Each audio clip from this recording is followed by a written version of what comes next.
Hey, my name's Rachel and I'm the founder and director of Colomium Wellbeing. I'm also an art psychotherapist.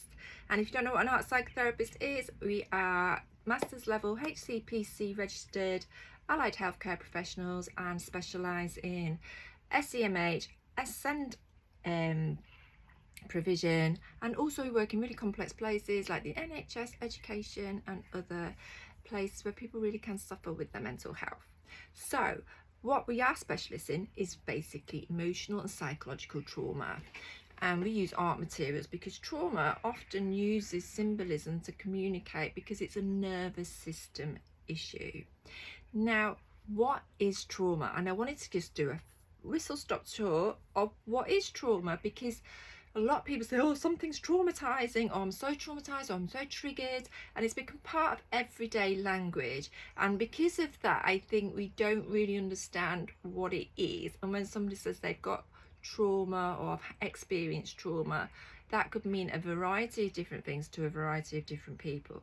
So basically, a good sort of definition of trauma is somebody's perception of an inescapable situation. It doesn't really matter what the situation is in essence, it's about their perception of that situation. And if they feel that situation is distressing, the trauma is the part where they feel they have no choice, no voice, and no means of escape. So if you think in terms of trauma being, oh, a car accident, which is quite extreme trauma, that is traumatizing, and you can't get out your vehicle, that would send your brain into a trauma response. That's a one-off trauma. Repeated trauma is what we then would define as complex trauma, is when you are not necessarily in a car accident every day, but if you're in situations where you are constantly in environments where you are deeply distressed and have no means of escape. And that could be somebody in a classroom with special educational needs or neurodiversity and can't escape. It could be somebody in a difficult marriage, even if it's not particularly violent. It could be psychologically abusive.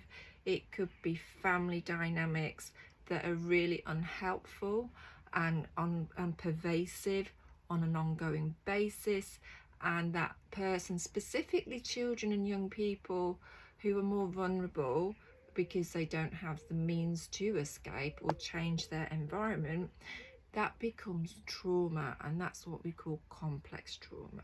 So that is in a nutshell, and that will cause a nervous system issue. Your brain then becomes on high alert, hypervigilant. It then changes your neurochemistry so that your cortisol levels are on high alert, which then starts to impact on your major organs and often leads to long-term health problems. It can also lead to things like chronic fatigue, more susceptibility to viruses.